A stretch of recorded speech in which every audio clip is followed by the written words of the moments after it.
Why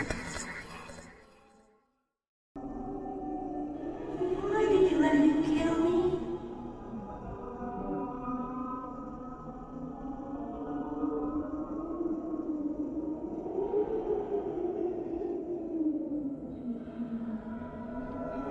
It was the clown. Make the clown go away.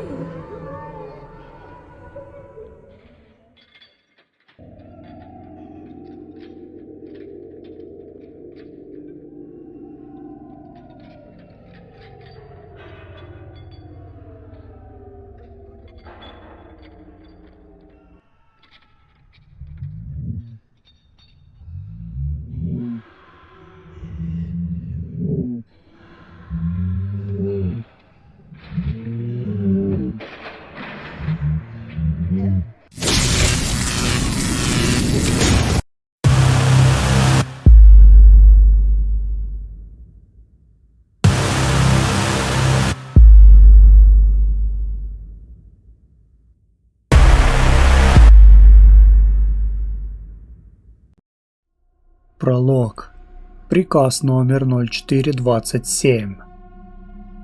Война кончилась, но для некоторых лишь для того, чтобы началась другая, та, о которой не пишут в учебниках. Архив НКВД, пыльный подвал на Лубянке, 1946 год.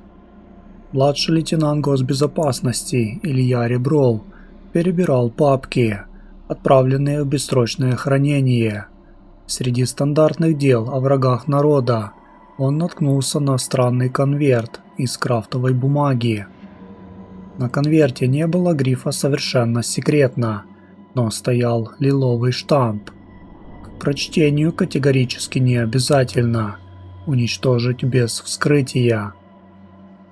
Такого Ребров не видел никогда. Логика подсказывала: подчинись. Но молодой лейтенант, прошедший штрафбат и чудом выживший, давно перестал верить в логику начальства. Он вскрыл конверт. Внутри лежала тонкая папка, перевязанная черной лентой, с одной единственной надписью: Североуральск, 19. Опыт Улей. 1943 год. Акт комиссии. Первый же лист заставил похолодеть.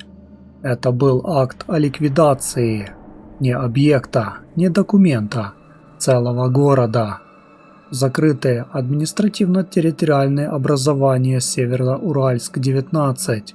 Согласно бумаге, было стерто с лица земли в декабре 1943 года. Причина – прорыв физического контура реальности. Неуправляемый метафизический резонанс.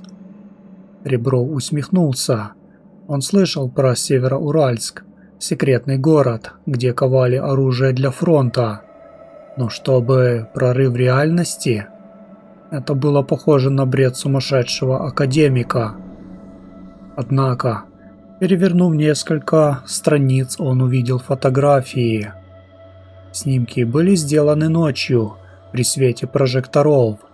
На них были руины, но не от бомбежек. Здания выглядели так, будто их разрезали. Края стен были идеально ровными, но на срезе камня виднелись слои, уходящие в геометрическую бесконечность, как на шлифе камня. А на последней фотографии была она. Она стояла посреди центральной площади, неестественно высокая, непропорциональная, с кожей, отливающей металлом. Вокруг нее, на коленях, застыли люди в военной форме. Их лица были обращены к ней, но черт было не разобрать. Казалось, их глаза и рты слились в единую каплю воска. Ребров захлопнул папку. Сердце колотилось.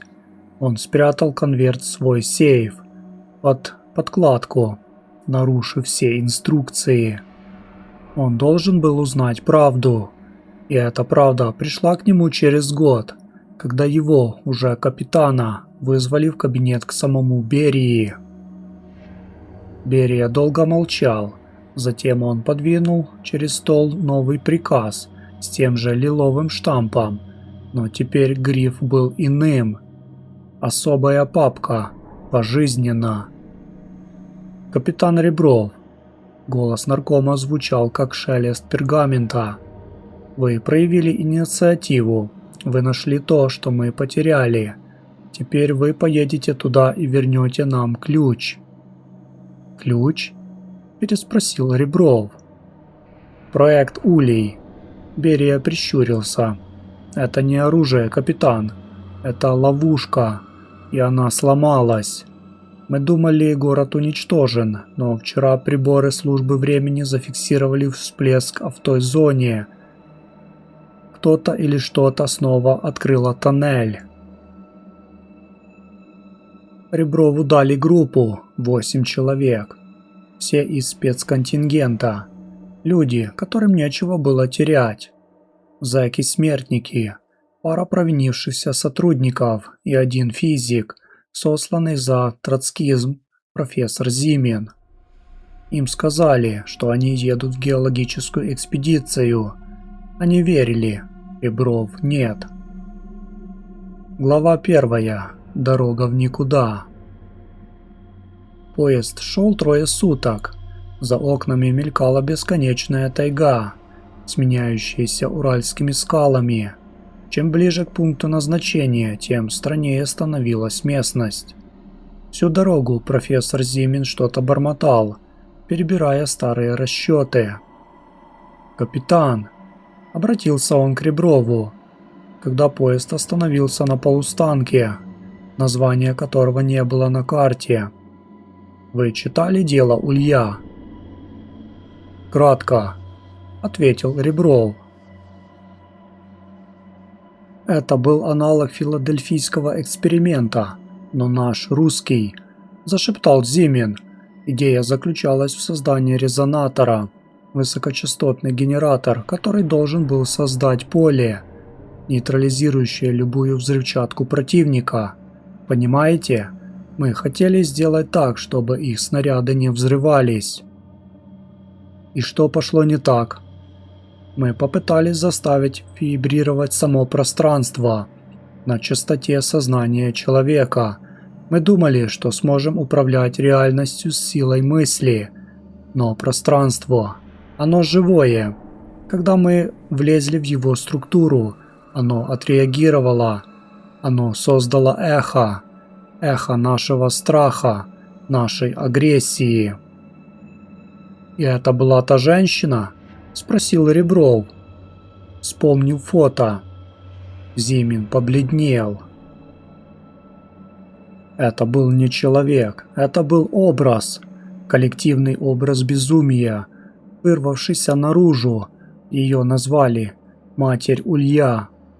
Она сошла с ума, потому что мы сошли с ума, скармливая ей наши кошмары. Проект закрыли, город взорвали, но капитан Улей работал по принципу сообщающихся сосудов. Если где-то в мире происходит мощная вспышка страха, она отзывается там. Ребров посмотрел на часы. Была полночь. За окном вагона, в свете луны, он увидел, как деревья начинают странно искривляться, тянуться к одной точке на горизонте, словно магнитом. «Мы приехали», — сказал он. На месте города не было ничего, только заросшая бурьяном бетонная площадка, обломки стен и зияющий провал в центре, похожий на гигантский кратер. Но Ребров видел карту. Кратер находился над тем местом, где раньше был подземный бункер, где стоял Улей. Спуск в шахту занял 3 часа. 8 человек, фонари, скрип тросов, холод, пробирающий до костей.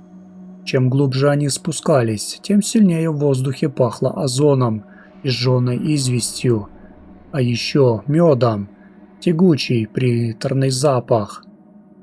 Когда они достигли дна, Ребров понял – город не был уничтожен. Его втянуло вниз. В огромном подземном гроте висели перевернутые дома, припаркованные к потолку трамваи, искореженные заводские трубы. Гравитация здесь была другой. Компас вращался как бешеный. Стрелка пыталась указать сразу на все стороны света. «Где установка?» – спросил Ребров. «Там». Зимин указал на противоположную стену грота. Там, в полумраке, виселась конструкция. Это было нечто среднее между церковным колоколом и радиолокационной тарелкой, собранной из бронзы и стали. В центре колокола горел тусклый синий огонек, а возле него, на пьедестале из стекла и титана, лежала та самая вещь, ради которой они пришли – ключ. Это был кристалл, но в отличие от любого минерала на Земле, он рос. Ребров видел, как от него отходят тончайшие, микроскопические нити, вплетающиеся в воздух, в камни, в металл. Он пульсировал в такт с биением сердца каждого человека в отряде. «Возьми его», — приказал Ребров старшему зэку по кличке Хмурый. Хмурый подошел к пьедесталу, протянул руку. Как только его пальцы коснулись кристалла, случилось ужасное. Кристалл взорвался светом, но не звуком. Тишина стала абсолютной. Ребров закричал, но не услышал своего голоса. Он видел, как Хмурый застыл, а затем начал разлагаться. Но не в привычном смысле. Его тело раскладывалось на составляющие. Сначала скелет, потом мышцы, потом нервные волокна, и все это парило в воздухе, формируя трехмерную голографическую карту человеческого тела. А затем из кристалла вышла она. Она была выше прежнего роста, ее металлическая кожа переливалась, отражая ужас на лицах людей. Она не шла, она вытекала из кристалла. Глаз у нее не было, но Ребров чувствовал на себе взгляд, проникающий в самые глубины сознания, вытаскивающий наружу все страхи. Первый солдат упал на колени и начал кричать, захлебываясь. Из его рта полезла черная смола. Второй попытался выстрелить, но пуля, вылетев из ствола, застыла в воздухе, распалась на атомы и впиталась обратно в ствол, превратив его в труху. Профессор Зимин побежал, но споткнулся о собственную тень. Тень оторвалась от него и поползла к матери. «Она не злая!» – закричал Зимин, когда тень накрыла его. «Она просто хочет общаться, но мы слишком шумные». Ребров видел, как голос профессора перестает существовать в нашем понимании. Он превратился в набор звуковых волн, ультразвук, который плелся в рисунок на стене. В живых остались только Ребров и молодой связист Сергей. «Капитан!» – орал Сергей. «Что делать?» Ребров вспомнил инструкции Берии, которые тот шепнул ему на прощание. «Если она проснется, не сопротивляйся. Сопротивление – это пища для нее. Прими ее». Ребров вытащил протокол из-за пазухи, ту самую папку, с которой все началось. Он разорвал ее. Бумаги разлетелись по гроту, и матерь Улья повернулась к нему. Она подошла, и холод, исходящий от нее, обжигал. Она поднесла свою руку, длинные, тонкие, как скальпели пальцы, к лицу Реброва. Он закрыл глаза. В этот момент он услышал ее. Миллиарды голосов, слитых в один. Это были голоса ученых, которые погибли здесь в 43-м. Голоса солдат, голоса их жен и детей, которые остались наверху и были стерты взрывом. Они плакали, Просили: «Заверши это, закрой дверь. Мы не можем умереть вечно». Ребров понял, что ключ – это не устройство для открытия, это затычка. «Сергей!» – крикнул он, не открывая глаз. «Сорви изоляцию с красного провода на колоколе!» Сергей, дрожа, подбежал к огромной машине. Матерь взмахнула рукой, и Сергей застыл, скрученный в спираль, как бумажный самолетик. Но он успел, провод оголился.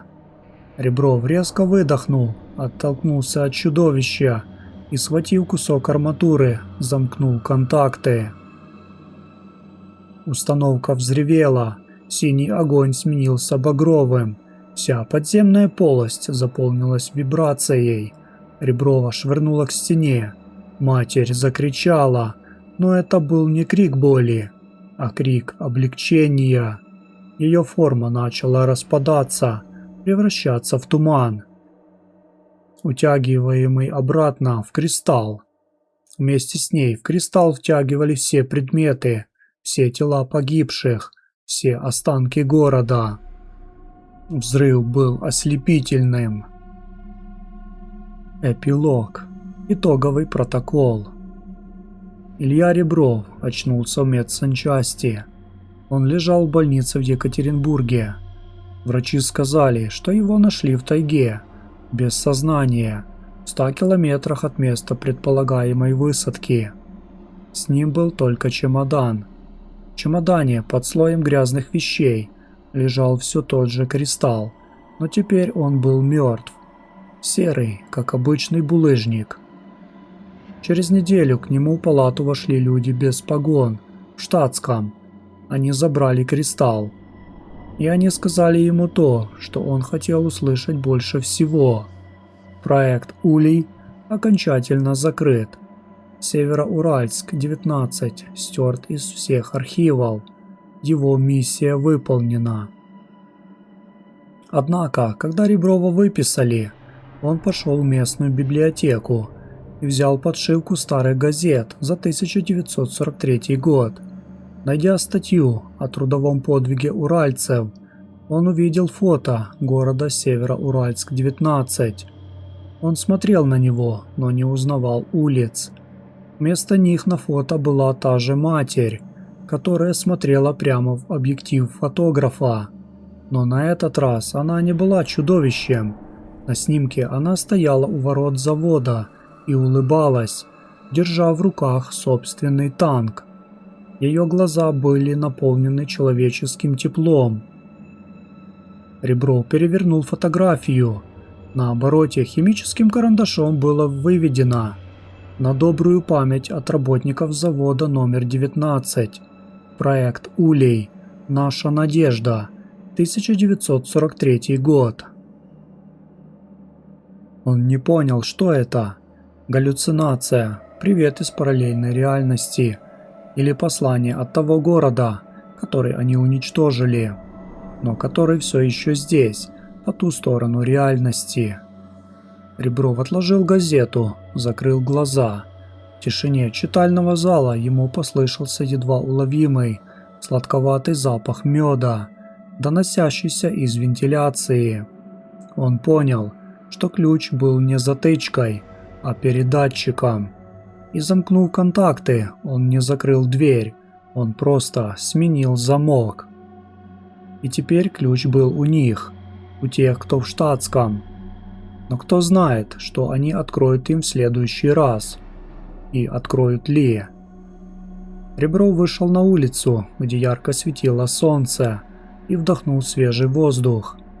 Но он знал, где-то в секретных архивах НКВД, в папке с лиловым штампом, прочтению категорически не обязательно, лежала одна единственная фотография, сделанная подземным экспедиционным фотоаппаратом в гроте Североуральска 19. На ней было 8 человек, стоящих перед матерью, и все 8 улыбались, точно так же, как она.